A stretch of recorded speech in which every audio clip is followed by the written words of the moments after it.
time, and it's now 4 weeks since the end of the Living on Light experiment.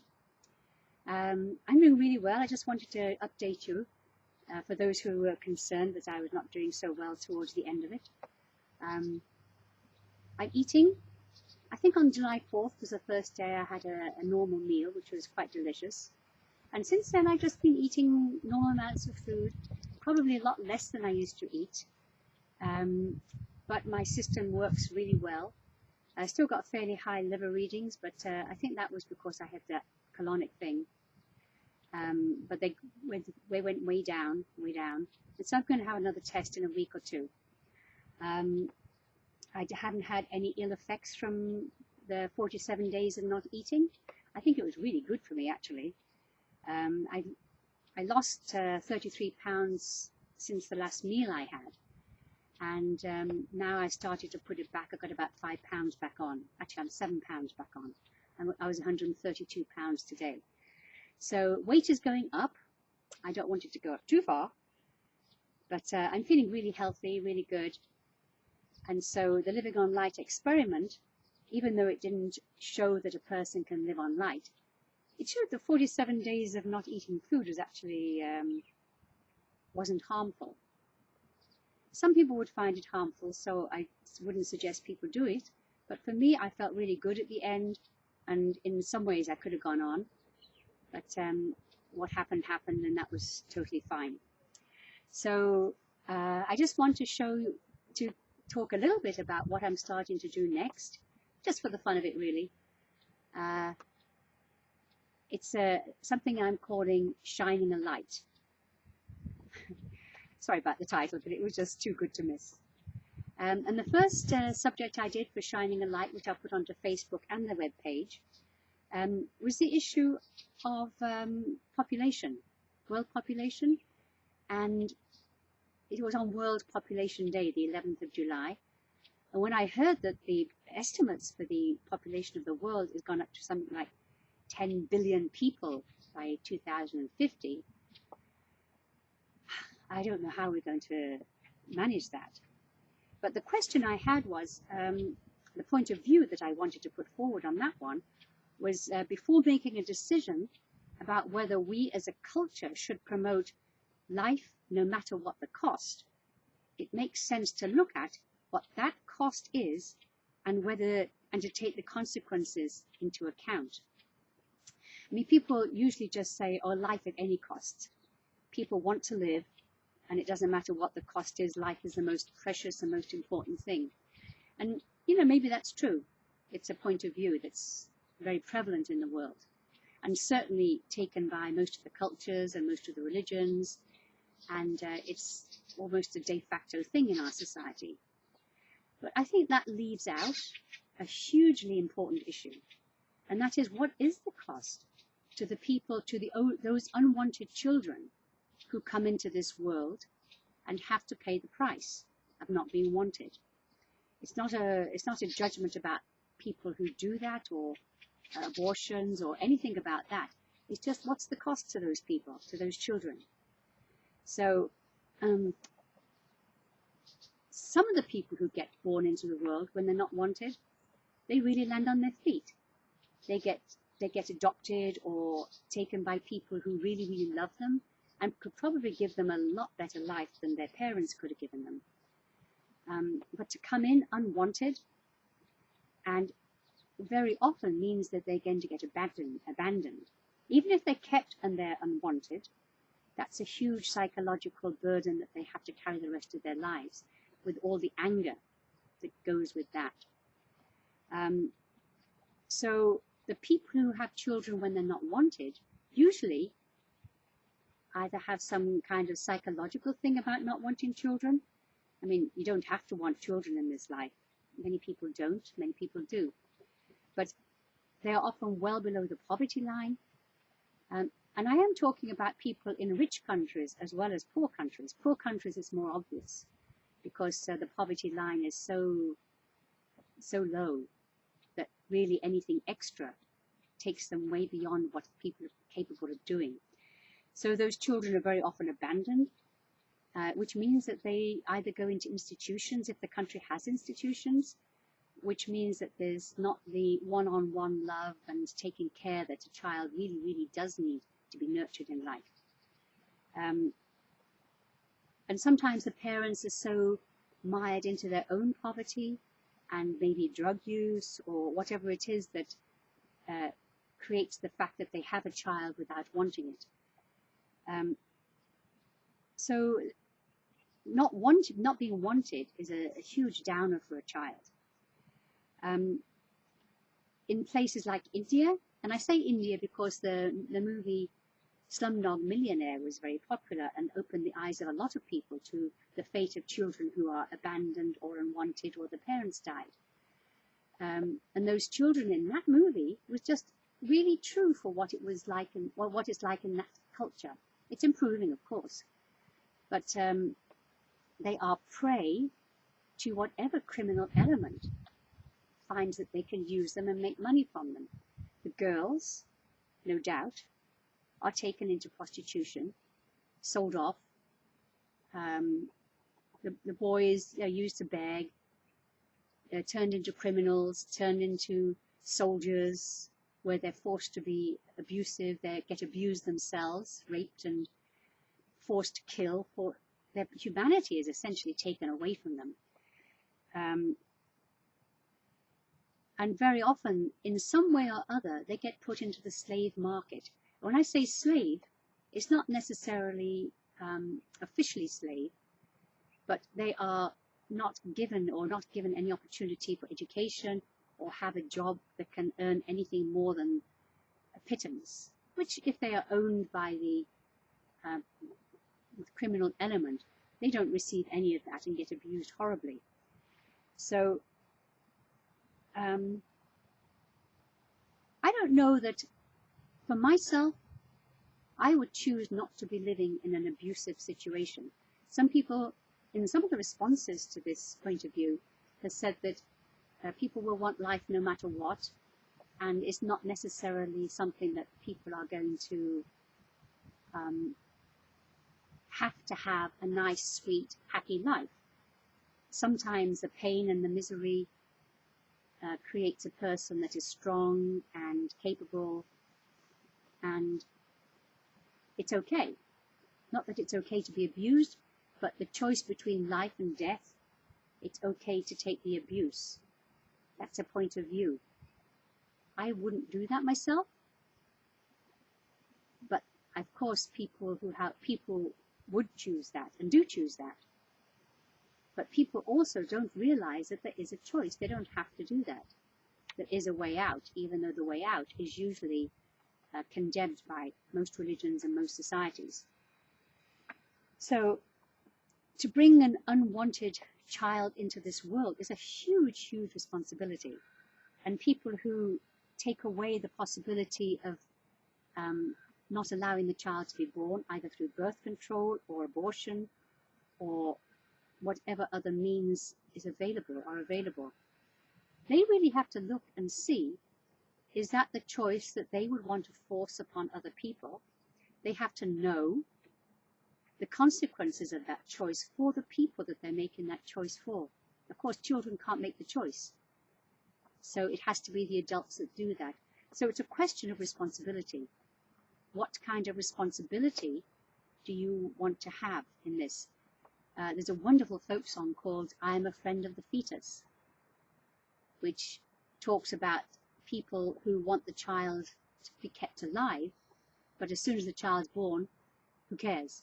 They just get thrown out into the world and thrown out into the sharks, into slavery, into prostitution, into miserable lives, even where their psyche is destroyed, because an unwanted child has a huge, huge burden to carry. So that's just the point of view. I don't necessarily agree with it, but it's just to open the space. And I have invited lots of people to share their points of view, and I'm putting their replies up on the website. A lot of them came from Facebook. So the whole picture is what's needed here, and maybe a different solution can be brought up when we see a whole picture from all different sides, which is the point of this shining a light thing. Now, the next one I'm going to do, I thought I would take these intense ones first, because they're probably the most important and the most difficult for people to think about, and to think from a different side from the way they normally think. It's not about being right or wrong. I don't think there is a right and wrong for any of these things. It's just that we have to get a bigger picture. We can't just stay with what we think is true and say that's the truth, because really it isn't. It's just our point of view. So I don't want to make this long now, so I'm just going to do this quickly. So the next point of view I'm going to talk about, and I'll put it on Facebook and the website, is the role of religion in our lives. Now again, it's not about, is religion true or not true? I don't think we can answer that question. I don't think there is an answer. But there's very, very intense belief systems around that. And so I'm not even touching that question of, is religion true or not? But the question point of view I'm putting out is that we as humans and us as societies get a tremendous amount of benefits from belief in a religion. Doesn't matter which one. Not necessarily benefits that help our society, but help us as individuals, and are really psychological benefits. So for us as a human to believe in a religion is it keeps us alive. It keeps us believing that everything's okay. I can't remember the word. So the story, the God story, any God story, is looked at in terms of how useful it is for survival of our society, survival of the fittest. So one of the really important benefits it gives to us is the need that we have as humans to feel certain about something, the need for certainty, the need to know something or to believe that we know something, because the human mind does not deal well with uncertainty. When we are not certain, or if we don't know something, the mind itself has to find a way to become certain or believe that it's certain about something. So having a religion gives the mind the certainty that it knows, and it can be right about its knowing. So that gives us a feeling of security. The belief in a religion also fulfills a need to actually fit into the culture that we are born into. Some cultures are very, very, very strongly religious. And if you don't believe in that particular God or system of beliefs, then there's no way you can fit into your society. So belief in a religion gives you a safety in the society that you live in, therefore survival. Another point of view, or part of this point of view, is that God, or a belief in God, in a way, is like having a sugar daddy. It's like you have someone to take care of you, someone who knows about you, somebody who's going to make sure you're all right unless you do something wrong, and the belief that someone's looking after your interests. So that's kind of a sugar daddy effect that a belief in God gives you. You also have the illusion that somebody cares about you. To think that nobody cares, or nobody loves you, or there's nobody there for you, it's a huge depressive thing. When you've got no family, no friends, no nothing, then a huge depression can overcome a person, an individual. So to believe in God, I mean, people know how comforting that is. And there's many people who wouldn't be without that belief system, because it's just, they feel good and they feel like they're wanted and needed and somebody cares about them. A belief in a religion also gives you an idea or a belief so that you know where you came from and know where you're going to go to after life, that there's a continuation, that you're not just this cornflakes living on this world now and that's the end of it. That there is a continuation, that there's a scheme to things, that there's especially that there's somewhere to go afterwards. Because when you die, that's probably the most terrifying thing for a person to think, that they slip out of existence. So to believe in God, you've created the possibility that there's another existence. And it also gives you a picture of why you're here. Otherwise, life is totally empty and meaningless. It's nothing.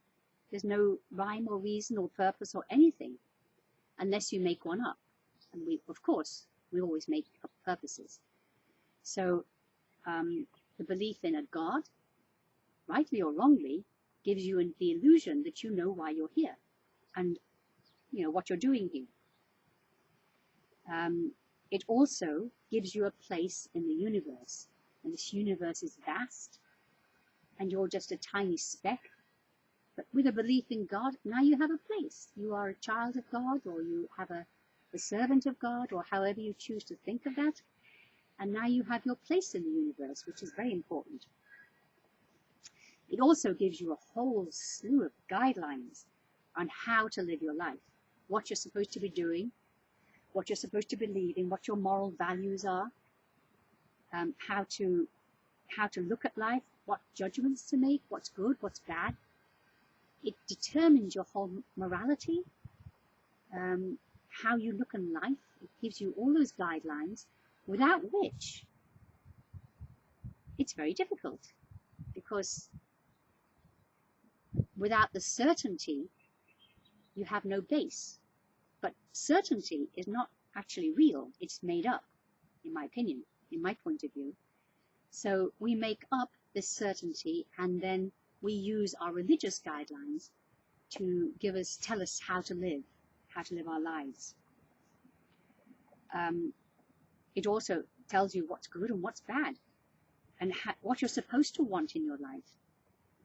Culture itself does that too, whatever culture you live in, and every culture is totally different. I mean, murder in one culture is acceptable, in another it's not. Murder when you're in war situation is acceptable. It's not in peacetime. So cultures give you those guidelines about what's right and what's wrong and what you're supposed to want. Whether you want a fine education or a meal on the table or children or home or all those things that you're supposed to want in life. But those cultures are also very intricately meshed into the religious beliefs of that system. So religion as a survival strategy is really, really important. Not that it's true, not that it's untrue. It's just very, very important. And we as humans are pretty well addicted to the needs that religion fulfills. If we didn't have religion to fulfill them, the fear, the uncertainty, we'd probably find something else. So this is just a point of view, and you are invited to go to Living on Light, www.livingonlight.co, and put your opinions in and see what your point of view is on the question, or on the point of view that religion is a survival strategy that gets us through our lives, or makes our lives a bit easier. So that's enough for now. I don't want to go more than 15 minutes. So I'm heading off now to San Diego, start a new life down there very shortly. And I will be updating on Facebook quite frequently, and on the website too when I finally work out how to do this. But Carol said that she would put the things up for me. And we'll just see where it goes. It's just as long as it's fun, it's interesting, and you're welcome to add whatever you want to on your points of view. So thank you very much again.